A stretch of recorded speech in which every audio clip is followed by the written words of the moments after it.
হ'ল নহয় মই একো না বেয়া সপোন এটা দেখিছিলোঁ একো নহয় বাবা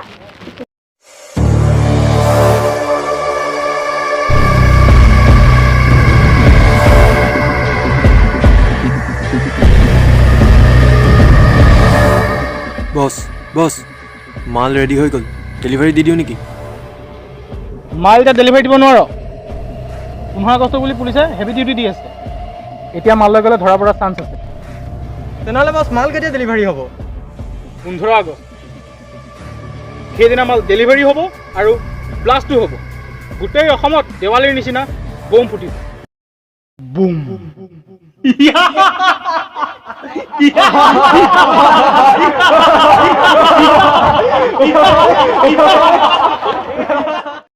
পতাকা খালাবাৰ কি মাত্ৰা 20 টাকা ৰাতিপুৱা যাত্ৰাই কৰিব নাই মোক নালাগে ভাইটি তুমি বেলেগত কথা কয় সেইটো পটকা এখন কিমান 20 টাকা হ'লে দিবা 10 টাকা দিব নাই 20 টাকা নহ'লে নালাগে দিয়া ভাইটি ৰখাচোন পটকা কেনেকৈ দিছা 20 টাকা দাদা আপুনি আৰ্মি নেকি কিয় নহয় মানে দাদা পতাকাখন আৰ্মিয়ে পুলিচে কিনে বেলেগ মানুহে নিকিনে নহয় তুমি ইমান ৰাতিলৈ পটকা বেছি আছা যে মানে দাদা মাত মই গাটো দেখোন বহুত গৰম ৰাতিপুৱাৰ পৰা মোৰ গাটো ভাল নাই জানো কি হৈছে মাৰ আগত মই ফাৰ্মাচীৰ পৰা ঔষধ এটা লৈ আহোঁ বাবা ৰ'বা পইচা নাই দেখোন ক'ত যোৱা তুমি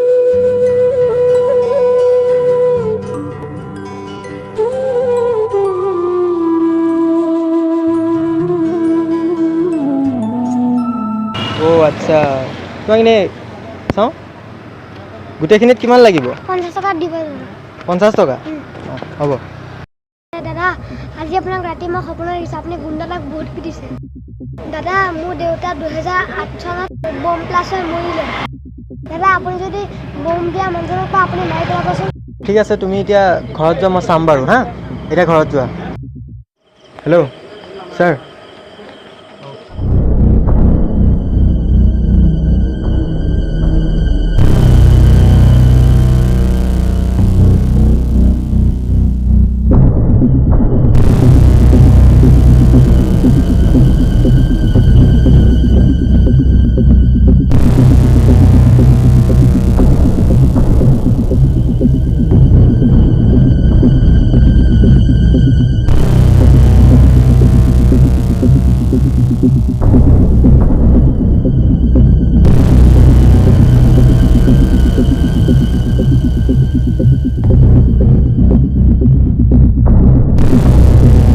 হেল্ল' আয়াত ক'ত আছে জলদি আহচোন আমাৰ ঘৰত কথা এটা আছে বহুত ডাঙৰ ইম্পৰ্টেণ্ট ইমিডিয়েট আহা ঠিক আছে আহি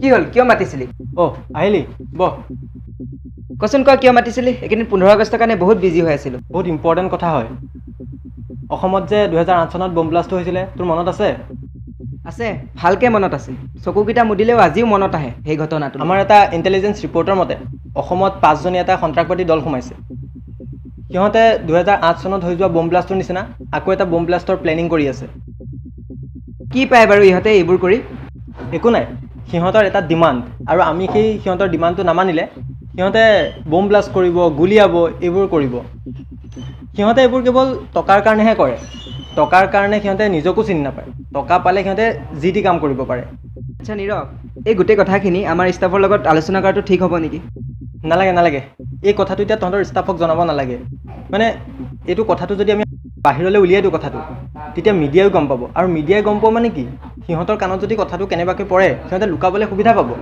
এতিয়া কাউকৈ জনাব নালাগে তেন্তে তই কি অকলে সলভ কৰিবি নেকি আৰু তই আছই দেখোন মই কিয় ভয় খাইছ নেকি ভয় আৰু মই ভাবিছোঁহে এবাৰ যদি ইহঁতক পাওঁ ভাবিব লাগিব কাৰ লগত পাংগা লৈছে এইবাৰ মুঠতে এটাকো সাৰি যাব নিদিওঁ কিন্তু তই দেখোন ছুটীত আছ ছুটীত আছোঁ হয় কিন্তু যেতিয়া কথাটো আমাৰ দেশৰ ওপৰত আহি যায় তেতিয়া আমি সদায় অন ডিউটি। কিন্তু সিহঁতে আছে ক'ত? নাজানো, আমাৰ ইণ্টেলিজেঞ্চ ৰিপৰ্টে দিয়া ডাটা আৰু ময়ো অলপ ডাটা কালেক্ট কৰিছোঁ এইকেইদিনত। তাৰ পৰা 3টা ছাছপেক্টেড ঠাই আছে। আই থিংক ইয়াতে ক'ৰবাত সিহঁত লুকাই আছে। ব'ল ক'ত? ইনভেষ্টিগেশ্যন কৰিবলৈ। এতিয়াই? 15 আগষ্টলৈ মাত্ৰ 3 দিন বাকী আছে। যি কৰোঁ এই 2 দিনতে কৰিব লাগিব। ব'ল। দে ব'ল।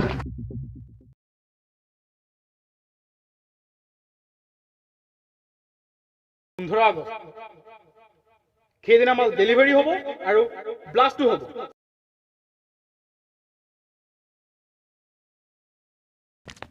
কি হ'ল? ভিতৰত কোনোবা আছে?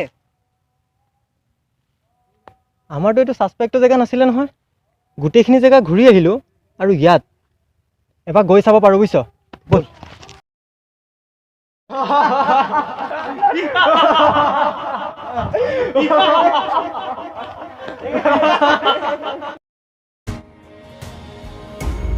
আজি বুকু বান্ধি মুকুৰি যাবলৈ দে, তোৰ হকে আজি মোকে তেজৰে নৈ বোৱাবলৈ দে। কিমান মোকে আচলৰে চুকতে ৰাতি দিন লুকুৱাবি,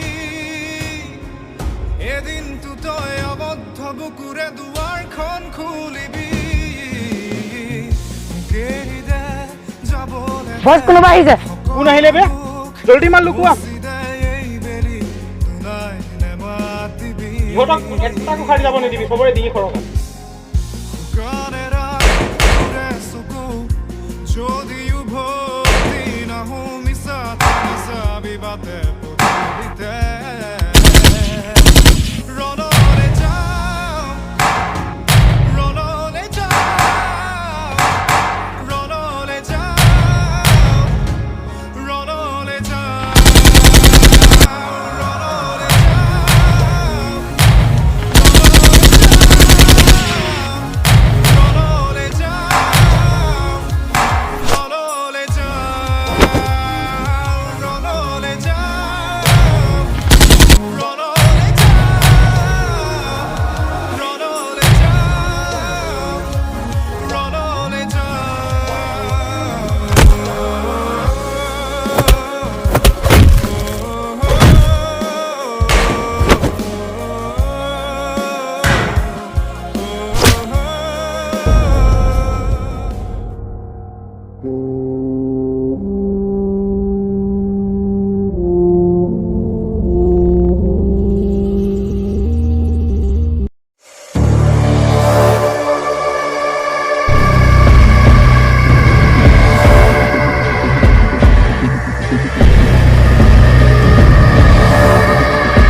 কোন বে তই?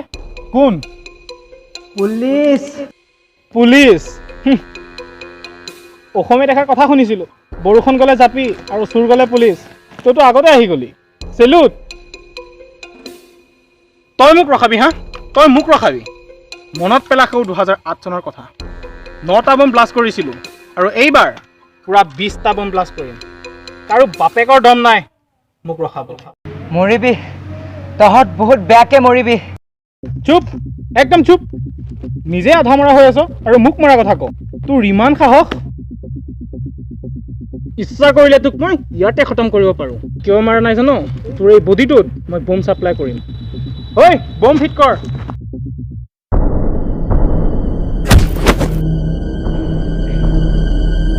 অহ, গোটেই গেং আহিছে। মই জানো তহঁতে অকলে অহা সাহস নাই। মাত, কোন আছে মাত। ভুল কৰিলি তই অসমলৈ আহি। এতিয়া চা অসমীয়াটো কি কৰে। অসমত 3 কোটিতকৈ বেছি মানুহ আছে, কিন্তু তোক মাৰিবলৈ মোৰ নিচিনা এটা অসমীয়াই যথেষ্ট। মোৰ চুলি এটাৰো খৰাব নোৱাৰো। এইবাৰ 15 আগষ্টত 20টা বম ব্লাষ্ট কৰিমেই। Mind it. তই বম ব্লাষ্ট কৰিবি আৰু আমি চাই থাকিম? মানে তই ফিল্ম দেখাবি আৰু আমি অডিয়েঞ্চ হৈ তালি মাৰিম? তোৰ নিচিনা বজাৰত বিক্ৰী হোৱা সেই 10-20 টকা আলু বুলি ভাবিছ নেকি? Indian Indian.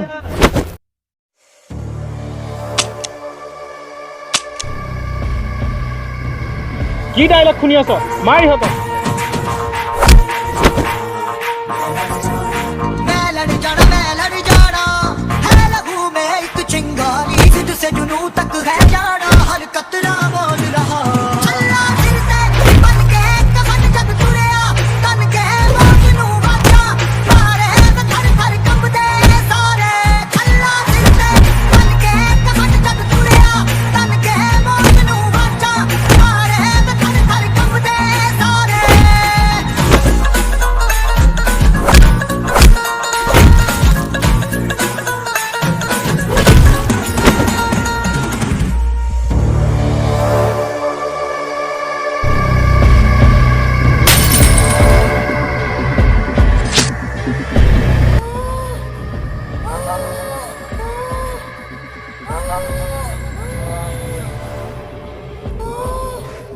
আমাৰ ৰাষ্ট্ৰীয় জন্তু কি জানো? বাঘ। আৰু আমাৰ ৰাষ্ট্ৰীয় প্ৰতীকত সিংহ আছে। জোকাই নলবি আমাক, নহ'লে বাঘ আৰু সিংহৰ নিচিনা পালি পেলাম। ইয়াতকৈ কঠোৰ শাস্তি দিব লাগে এই বোম ব্লাষ্ট কৰাসকলক, কাৰণ তেওঁলোকে কৰা বোম ব্লাষ্টত বিনা দোষত হাজাৰ হাজাৰ জনতাৰ মৃত্যু হয়। কোনোবাই যদি বাপেক হেৰুৱায়, কোনোবাই মাক, কোনোবাই আকৌ নিজৰ ল'ৰা ছোৱালী, যিয়ে আজিলৈ ভালদৰে এই পৃথিৱীখনে দেখা নাই।